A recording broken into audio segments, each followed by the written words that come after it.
Thật ra các bạn biết tiềm năng âm nhạc thấp là do ai không? Hello, xin chào tất cả mọi người, chào mừng mọi người đã quay trở lại với channel của gia đình Cam. Ở video ngày hôm nay thì như mọi người có thể nhìn thấy ở dưới phần tiêu đề đúng không? Đấy là chúng ta sẽ cùng giải mã và phân tích gen của Cam. Và với video này thì bọn mình có đồng hành cùng với cả Genetica. Đây là một đơn vị sẽ giúp chúng mình giải mã gen của Cam này dựa trên cái việc là lấy mẫu nước bọt của Cam và sau đó thì họ sẽ phân tích. Khi mà bọn mình làm phân tích gen này ra thì bọn mình có thể hiểu con sâu hơn nữa. Từ đó thì bọn mình có thể định hướng này, phát huy những điểm mạnh và hạn chế những cái điểm yếu của con. Và bây giờ thì mình sẽ flashback lại cho mọi người xem cái quá trình mà mình lấy cái mẫu gen từ trong miệng Cam như thế nào nhá. Mình sẽ lấy mẫu gen cho Cam ngày hôm nay. Đó. Đấy. Trong này nó sẽ có 3 phần như thế này. Cái hộp này thì là sẽ có một cái phiếu đăng ký ở bên trong và mọi người sẽ phải điền cái phiếu đăng ký này và ký cái phiếu đăng ký này nhá.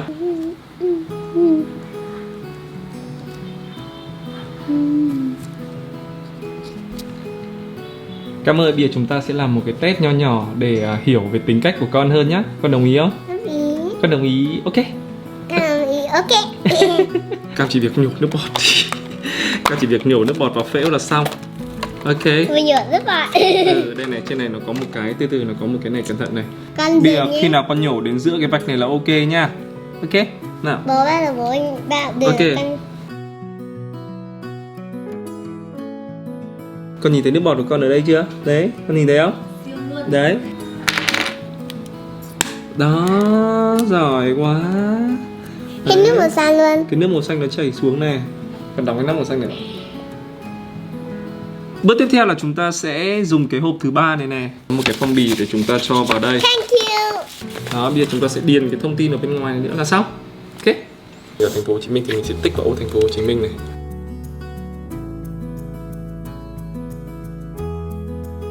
Chị nhìn cái hệ sen của Cam thì mình đã chỉ thấy rất nhiều điều thú vị với Kim và Loi.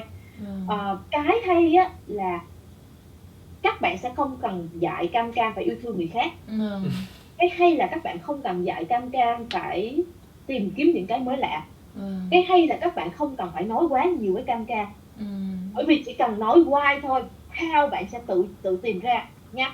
How bạn sẽ tự tìm ra nhưng phải nói why. Gói mà bọn mình sử dụng cho Cam ấy, đấy là gói Z-Kit Pro. Cái gói này thì sẽ cung cấp rất là nhiều, ví dụ như là tiềm năng học thuật này, dinh dưỡng này, sức khỏe này, rồi tính cách này, chỉ số IQ này, EQ này, rất là nhiều. Đây mình sẽ để ở bên này một cái list dành cho mọi người xem những cái mà khi mà chúng ta sử dụng gói Z-Kit Pro này chúng ta sẽ biết được nhá. Trước khi mà bọn mình quyết định là làm cho Cam cái phân tích gen này ấy, thì bọn mình cũng nghĩ rằng là bọn mình tương đối là hiểu Cam rồi. Thế nhưng mà khi mà bọn mình nhận cái bảng kết quả thì có rất là nhiều cái mà bọn mình khi nhận bảng kết quả thì bọn mình hơi kiểu bất ngờ một tí, thắc mắc tại sao cái chỉ số này nó lại như thế, trong khi con mình thì mình cảm giác là nó lại không như thế. Bên chuyên gia phân tích họ phân tích cho mình cái chỉ số này và nói rõ hơn để mình hiểu ấy, thì mình lại càng bất ngờ hơn. Nên là bây giờ thì bọn mình sẽ đi khám phá xem là các cái chỉ số của Cam như thế nào nhá. Mình nghĩ rằng là nếu mà làm cái phân tích gen này ra xong ấy thì có hai cái chỉ số mà các bạn sẽ cảm thấy rất là tò mò và bình thường là mình cũng không bao giờ mình làm ấy. Mình sẽ xin phép đọc theo tiếng Việt đi là EQ và EQ.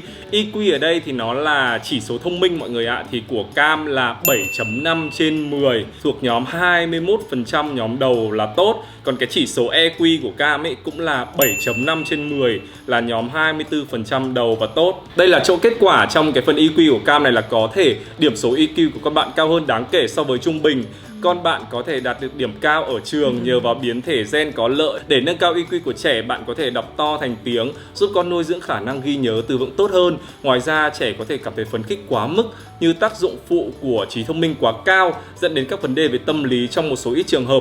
Bạn cần nói với trẻ là con rất thông minh và chỉ còn cách kiểm soát sự hứng thú của mình để tránh áp đảo với những người trong nhóm. Đó, có nghĩa các bạn thấy không, là với một đứa trẻ thông minh thì ok, đó là một cái lợi thế cũng như là một cái điểm tốt rồi. Trong này họ nói một câu rất hay là chúng ta phải chỉ cho con cách kiểm soát sự hứng thú của mình để tránh áp đảo với những người khác trong nhóm ấy.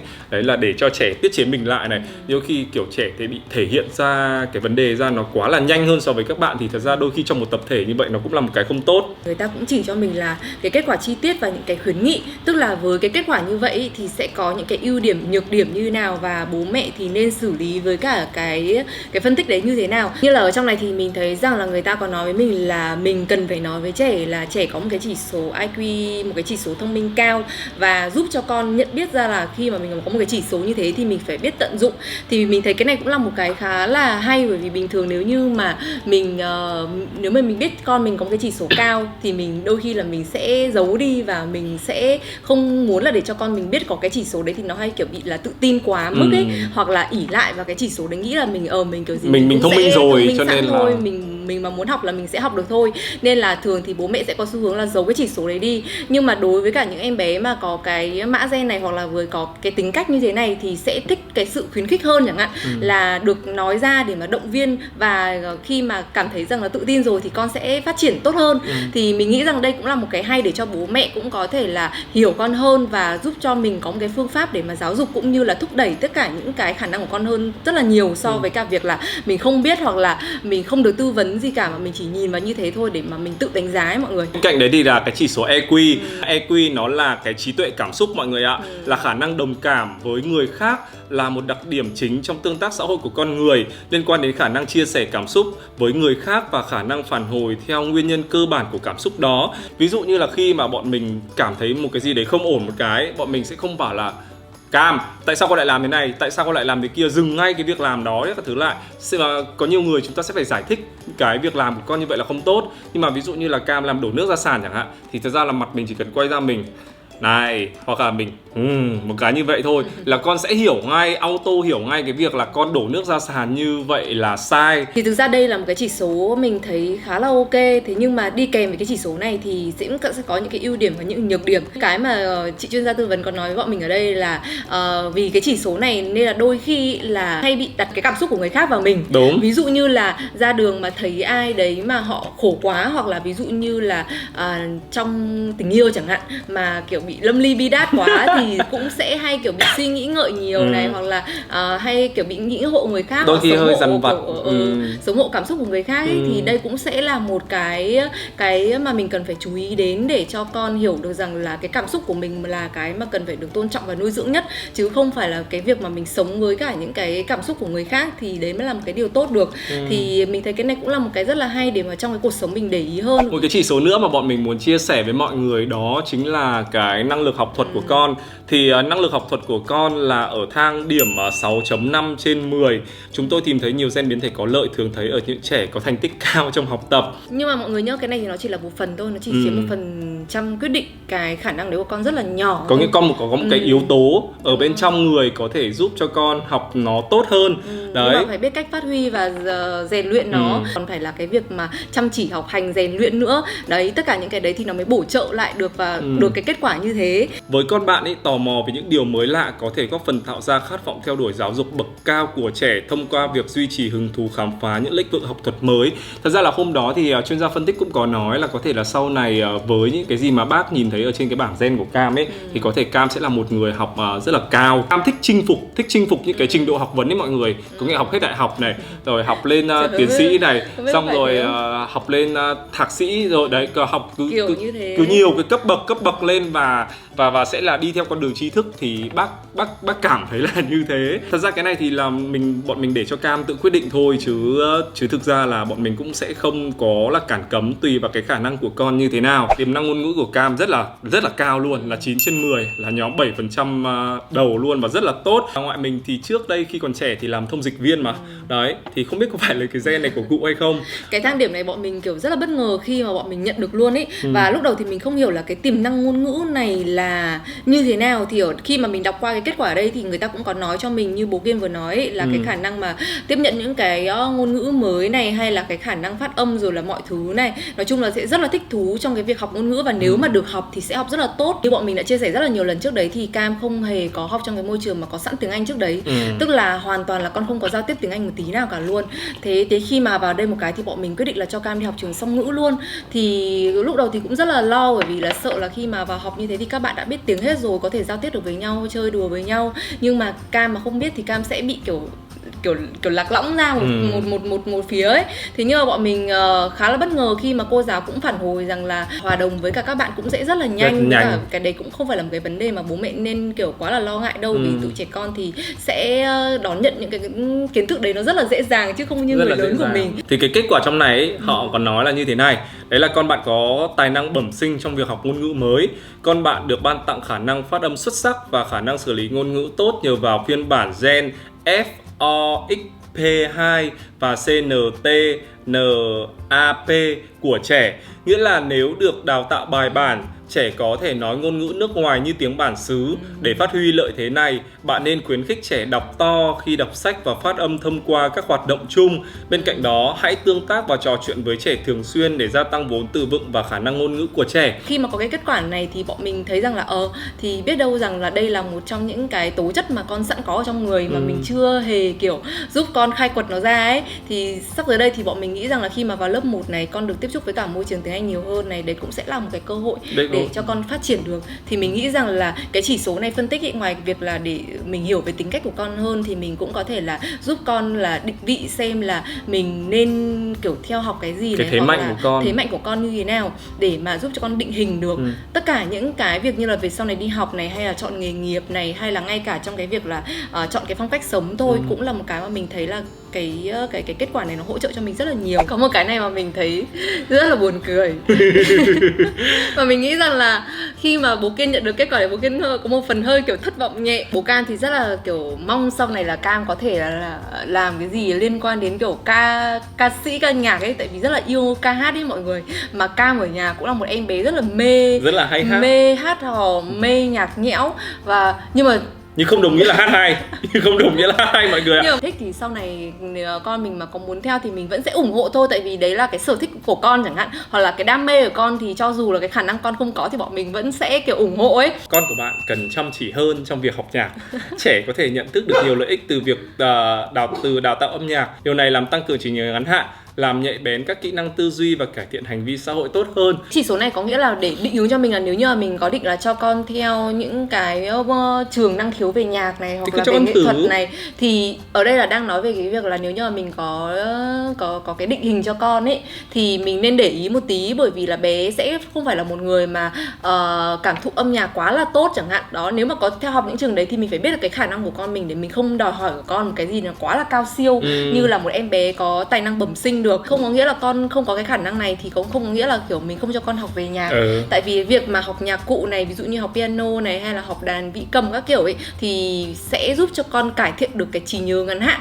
Có nghĩa là khi mà con học những cái này ấy, thì cái phần trí nhớ ngắn hạn ở trong đầu con, ví dụ như về những cái công thức toán học hay là như thế nào đấy, thì cũng sẽ được cải thiện nhờ cái việc mà học các cái loại nhạc cụ như thế này. Thì đấy là một cái mà mình thấy cũng khá là hay mà mình có thể để ý được. Chúng ta có thể tham khảo, chúng ta có thể tham khảo để mà nếu mà Cam mà thích thì vẫn cho con đi hát cũng được mà. Thật ra các bạn biết tiềm năng âm nhạc thấp là do ai không? Sẽ không nghĩ Cam là một người hướng ngoại đúng không nào? Về khuynh hướng hành vi, hướng ngoại hay hướng nội thì của Cam là 7.5 và con là một người hướng ngoại. Con bạn nhận được năng lượng bằng cách giao tiếp và tiếp xúc với mọi người. Con bạn có xu hướng tập trung vào thế giới bên ngoài và cần có sự giao tiếp với xã hội. Và lúc mà bọn mình được chuyên gia phân tích ý, thì chị có nói với mình rằng là cái hướng nội hướng ngoại ở đây thì chưa chắc là đã thể hiện sớm ở cái lứa tuổi của con bây giờ, mà sau này khi mà con có môi trường hơn, được ra ngoài tiếp xúc với cả, đôi khi ý, là mình chỉ có giao tiếp với con ở trong một cái phạm vi rất là hẹp thôi, mình không được giao tiếp, mình không được chứng kiến lúc mà bé giao tiếp với cả cái môi trường xung quanh ấy. Nhưng cái đánh giá của mình thì hoàn toàn là mang một cái tính rất là cảm quan cá nhân thôi, mà mình không thể chắc chắn được rằng là con mình khi mà giao tiếp với cả môi trường xã hội ở bên ngoài thì sẽ như thế nào cả. Và có thể là khi mà con lớn hơn, con đi học này thì con sẽ kiểu có cái môi trường để tác động vào cái tính cách đấy của con. Hoặc là khi mà ở nhà mình có thể thấy rằng là nếu như đối với cả những cái người mà bé quen biết, hoặc là đối với cả những cái người mà bé cảm thấy an toàn ấy, thì bé giao tiếp rất là tích cực, thì đấy cũng là một cái xu hướng là tính có hướng ngoại. Thì mình thấy cái này sẽ rất là hay trong cái việc mà giúp cho mình hiểu con mình hơn và không bị giới hạn khả năng của con. Trong này có một cái câu rất là hay, đấy là nghiên cứu cho thấy nhá, là niềm vui của trẻ có cùng kiểu gen này sẽ chịu ảnh hưởng từ cảm xúc của người bạn đồng hành với trẻ. Có nghĩa là sao? Có nghĩa là Cam khi mà đi học vẽ chẳng hạn, hay là Cam đi học bơi đi, là những cái buổi đó Cam thích lắm. Tại vì là những người xung quanh lúc nào cũng tạo cho Cam một cái môi trường kiểu như là thật là vui này. Rồi đây không phải là học mà đây là chơi ấy. Đấy thì Cam rất là thích và tìm được những cái niềm vui trong cái việc học vẽ cũng như là cái việc học bơi đó. Đó, vừa sau là bọn mình chia sẻ với mọi người cái khuynh hướng hành vi của Cam là hướng nội hay hướng ngoại. Bây giờ trong cái phần khuynh hướng hành vi này có một cái nữa mà khi bọn mình nhận được cái kết quả, bọn mình bảo hả? Không biết có sai hay không? Thật sự là như thế luôn á. Đấy là cái tính kỷ luật của con. Tính kỷ luật của con là 3/10 mọi người ạ. Đấy là nhóm 21% cuối. Đây là nhóm bất lợi, là trẻ có mức độ kỷ luật thấp, thường hành động mà không cân nhắc nhiều đến hậu quả. Là như thế. Tức là có những cái mà bọn mình nhiều khi bọn mình nghĩ là thôi con vẫn là còn trẻ con mà mình cũng không nên kiểu quá nghiêm khắc với con. Thì mình thấy là Cam lại tự nghiêm khắc với bản thân mình ấy. Có rất là nhiều cái mà mình nghĩ là nó có thể kiểu dọn đồ chơi, tự mặc quần áo, không nghiêm túc lắm nhưng mà nó lại rất là nghiêm túc. Đấy, ví dụ như là tự mặc đồ này, hay là kiểu sắp xếp đồ đạc trong nhà, rồi đồ chơi hay là giày dép này, hay là kiểu đi cái gì về đâu cất là phải đúng chỗ đấy. Thì mình thấy rằng là có một cái sự tỉ mỉ như thế thì tại sao cái tính kỷ luật này nó lại thấp như vậy? Chuyên gia có phân tích cho bọn mình cái tính kỷ luật ở đây nó không phải nằm ở cái việc là cái từ kỷ luật, nó không phải là vấn đề là kiểu ngoan hay hư, hay là nó vấn đề là nghịch ngợm hay là như thế nào cả. Mà đây này, trong này họ có viết một câu rất là cụ thể luôn, đấy là tính kỷ luật thấp của con bạn được phản ánh bằng việc không có khả năng trì hoãn sự ham thích nhất thời.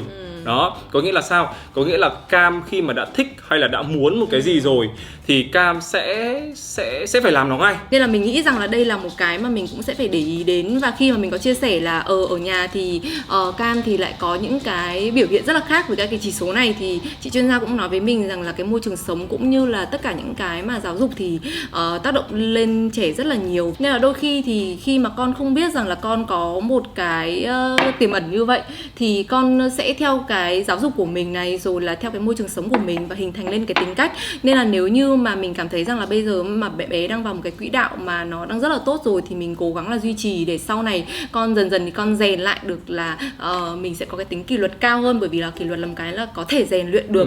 Nên là mình thấy rằng là mình biết sớm thì mình cũng sẽ uốn nắn được bé sớm hơn. Cam lại là một em bé nóng tính mọi người ạ. Cái khuynh hướng hành vi này của Cam có vẻ là khá là khác so với chúng ta hay nghĩ đúng không? Cam là một em bé rất là nóng tính với thang điểm là 6.5/10. Mình cũng phải để ý trong cái cách mình dạy con này. Đấy là đối với cả những đứa trẻ mà có mang cái gen như thế này thì sẽ rất là ưa nhẹ. Tức là nếu như mà mình mà muốn giải thích hoặc là mình muốn kiểu dạy một cái vấn đề gì đấy thì mình phải giải thích là nhẹ nhàng, hoặc là chỉ ra một cái lỗi sai nào đó thì mình cũng phải từ nhẹ nhàng hẳn. Cái này thì nó sẽ tác động đến cái việc mà mình cách nuôi dạy con cái và cách trò chuyện tâm sự với con cái. Vì đúng là mỗi một em bé thì sẽ mang một cái sắc màu nó rất là khác nhau mọi người ạ. Nếu như mà mình mà không biết cách mà nắm bắt tâm lý chúng nó đúng ấy thì sẽ rất là khó để giữa bố mẹ với con cái kiểu rút ngắn được cái khoảng cách ấy. Có cái gì gọi là cái gì, cái sợi dây thấu hiểu ấy, đúng không? Rất là khó. Đấy thì đấy cũng là những cái mà mình thấy rất là hay khi mà phân tích cái khuynh hướng hành vi này của Cam. Vấn đề tiếp theo mà chúng ta sẽ nói tới đấy là vấn đề dinh dưỡng đi. Vấn đề dinh dưỡng này sẽ có là chuyển hóa chất đạm, chuyển hóa chất béo, xong rồi là chuyển hóa đường bột như thế nào, để qua đó thì chúng ta có thể tự lên một cái thực đơn phù hợp với cả cái nhu cầu cũng như là cơ thể của trẻ. Chỉ số chuyển hóa chất béo của Cam là 7.5/10 nhá. Thì kết quả này là khả năng chuyển hóa chất béo của con bạn cao hơn mức bình thường. Thật tuyệt vời khi con bạn mang biến thể có lợi này. Cái chỉ số của phần dinh dưỡng này thì mình thấy rằng là nó ứng dụng vào trong cuộc sống của mình rất là thực nhiều. Thực tế lắm đấy. Đôi khi là mình hay thắc mắc là tại sao kiểu con mình cho ăn bao nhiêu, và có những bé thì cũng rất là hợp tác, ăn cũng rất là tốt nhưng mà tại sao không béo được. Thế là các bố các mẹ thì cứ loay hoay là phải đi tìm thêm sữa này rồi là thuốc này thuốc nọ để mà bồi dưỡng thêm, đến khi nào mà con mình phải tăng cân, phải kiểu như là mũm mĩm thì mới chấp nhận được. Thì mình nghĩ rằng đây là một cái mà nó sẽ gần như là tan áo nước lạnh vào chúng mình luôn. Cam là một em bé ăn tốt nhá, lại không bị béo hoặc là to ngang mà cao và người rất là chắc luôn, kiểu chân tay kiểu hoạt động người rất là chắc luôn, cho nên là có thể đây là một cái yếu tố mà giúp cho cái chuyển hóa chất béo tốt ấy, cho nên là giúp cho Cam có một cái cơ thể nó như vậy. Cái việc chuyển hóa chất đạm của Cam đi rất là thấp luôn, chỉ có 2/10 thôi. Thì với khả năng chuyển hóa chất đạm của con bạn thấp dưới mức trung bình như thế này thì sau tuổi vị thành niên con bạn rất là khó giảm cân hiệu quả với những chế độ ăn giàu đạm nhá. Đấy mọi người, nếu mà ăn quá là nhiều đạm thì rất là dễ là kiểu bị tăng cân ấy. Vì các cơ thể biến bất lợi làm cho trẻ tăng cân lại sau khi ăn kiêng với chế độ này. Cam sẽ bị mệt mỏi khi mà gia tăng kiểu những cái chất đạm nhiều chất đạm đột ngột ấy. Cho nên là mình cũng phải hạn chế những cái thực phẩm ví dụ như là nội tạng nội tạng của động vật, những cái mà chứa rất là nhiều đạm nếu mà thứ đi đó, để từ đấy có một cái thực đơn phù hợp hơn dành cho cam. Có một vấn đề nữa mà bọn mình cũng muốn chia sẻ, và trong gói phân tích gen GKID Pro này cũng sẽ phân tích cho chúng ta, đấy là cái nguy cơ về sức khỏe của trẻ. Tại vì sao? Tại vì là mình nghĩ rằng là trẻ ở thời đại bây giờ ấy là rất là dễ bị béo phì mọi người ạ. Béo phì tại vì sao? Tại vì là do chúng ta có quá là phong phú những cái nguồn thực phẩm dành cho trẻ, nào là sữa, nào là thịt, nào là đồ ăn nhanh, fast food, xong rồi snack, rồi bánh kẹo, nói chung là rất nhiều thứ, và cái nguy cơ béo phì ở trẻ nó xảy ra mình nghĩ rằng là cũng không quá là hiếm đâu, nó cũng tương đối là phổ biến đấy. Cái mặc định của người lớn ấy, đôi khi người lớn lại muốn là trẻ con phải trông hơi mũm mĩm một tí, mập mạp một tí thì trông mới là đáng yêu này. Nhưng mà khi mà mình bắt đầu mình không kìm hãm được cái tốc độ tăng trưởng đấy rồi thì sẽ rất là khó. Nên là mình nghĩ rằng là một trong những cái mà mối quan tâm lớn nhất ở cái tuổi mà khi mà con bắt đầu đi học này, đấy là cái nguy cơ béo phì. Tại vì mình mà không biết đến cái này ấy, thì mình sẽ không thể nào mà mình kìm hãm hoặc là có cái phương pháp kịp thời để mà hỗ trợ con được. Thì khi mà bọn mình phân tích cho Cam ở đây thì bọn mình sẽ biết ngay được là cái chỉ số béo phì, cái nguy cơ khả năng béo phì của Cam thì có cao không, có ở trong mức báo động để mà mình chú ý không. Nguy cơ béo phì của Cam là 2/10, đó là 7 biến thể có lợi, là kết quả mã gen con bạn cho thấy trẻ có nguy cơ béo phì bẩm sinh thấp. A hóa cho các loại hormone đốt cháy chất béo có tên là adiponectin, xin lỗi nếu mình đọc không đúng nhé. Điều này có ý nghĩa là trẻ khó có thể bị béo phì nghiêm trọng trong suốt quãng đời. Đó, thì cái này cũng là một cái mà nếu mà trẻ nào mà dễ bị béo phì ấy, thì bố mẹ cũng phải có cái chế độ dinh dưỡng, rồi tập luyện, rồi ăn uống hợp lý. Cái nguy cơ tiểu đường thì kết quả gen cho thấy là Cam là 6.5/10, thì cho thấy là con bạn có nguy cơ tiểu đường tương đối cao khi trưởng thành, và bệnh tiểu đường này có thể phòng ngừa được, và con bạn có thể hạn chế nguy cơ này bằng cách duy trì cân nặng hợp lý. Đó có nghĩa là trong tương lai thì khi mà mình cứ lấy ví dụ như là khi mà Cam lớn này, khi mà Cam dậy thì này, đó thì tất nhiên là cái việc ăn uống của Cam bọn mình sẽ khó mà có thể kiểm soát được như khi Cam còn bé bây giờ, đúng không? Nếu mà con dung nạp vào trong cơ thể quá là nhiều những cái đồ ăn không tốt thì cái nguy cơ tiểu đường xảy ra có thể sẽ rất là cao. Mà các bạn biết đấy, tiểu đường và biến chứng của tiểu đường thì nó cực kỳ là khổ, và nó vô vàn những cái hậu quả khủng khiếp. Cái chỉ số này thì nó sẽ không chỉ theo mình trong một cái quãng nhất thời đâu mọi người ạ, mà nó sẽ tiềm ẩn trong cơ thể của mình mãi mãi luôn. Nên là không chỉ trong cái giai đoạn mà khi con còn bé, mà sau này con lớn lên thì mình sẽ vẫn có thể là tham khảo ở cái chỉ số này mà để đánh giá những cái kiểu như là nguy cơ tiềm ẩn ở trong con.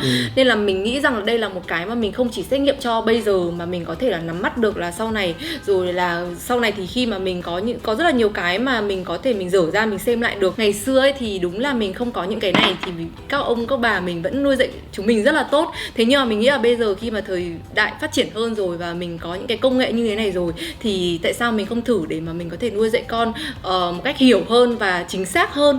Chính xác ở đây có nghĩa là mình hiểu rằng là con mình sẽ mạnh cái gì, yếu cái gì. Chứ ngày xưa thì đôi khi rằng là có những cái khả năng của mình, thế nhưng mà lại bị giới hạn lại bởi vì môi trường ở bên ngoài. Chính các bạn ngồi đây thì có thể là mọi người cũng sẽ thấy mình bị như vậy. Biết đâu rằng là mình đang có cái khả năng tiềm ẩn khác ở trong người mà mình không được phát hiện ra, hoặc là chính đến bản thân mình cũng không ngờ đến. Khi mà mọi người nhận được cái kết quả này thì mọi người hãy dựa vào nó để mà có thể là can thiệp vào cái quá trình nuôi dạy cũng như là giáo dục con cái của mình. Ok, bọn mình vừa đã chia sẻ cho mọi người cái bảng phân tích gen của Cam. Thực ra thì tất cả những cái số liệu mà mình cho mọi người xem ấy thì nó chỉ là một cái phần rất là nhỏ trong tất cả những cái kết quả bọn mình nhận được thôi. Thế nhưng mà bọn mình muốn cho mọi người có thể hình dung một cách tổng quan nhất về cái việc là khi mà mọi người làm cái dịch vụ mà phân tích gen như thế này thì mọi người sẽ nhận được một bảng kết quả như thế nào, và cái lợi ích khi mà mình làm thì nó sẽ ra sao, để mà mọi người có thể cân nhắc là mọi người làm cho các em bé nhà mình này, hoặc là làm cho chính bản thân của mình. Mình nghĩ rằng là trong tương lai thì Cam sẽ còn lớn này, còn trưởng thành này, sẽ còn nhiều mối quan hệ ở bên ngoài nữa, rồi tính cách sẽ còn thay đổi rất là nhiều. Có lẽ đây sẽ là một cái nền tảng tốt để cho bọn mình có thể giúp đỡ Cam cũng như là hỗ trợ Cam định hướng cho con được tốt hơn. Cảm ơn các bạn rất là nhiều nhé. Và nếu mà các bạn muốn tìm hiểu thêm thông tin về gói phân tích gen này của Cam thì bọn mình sẽ gắn ở bên dưới phần mô tả để cho mọi người có thể tham khảo nha. Nếu mọi người thích ý, thì hãy ấn like này, subscribe, click vào cái chuông mà tiếp tục ủng hộ cho gia đình Cam nhé. Cảm ơn mọi người rất là nhiều. Bye bye.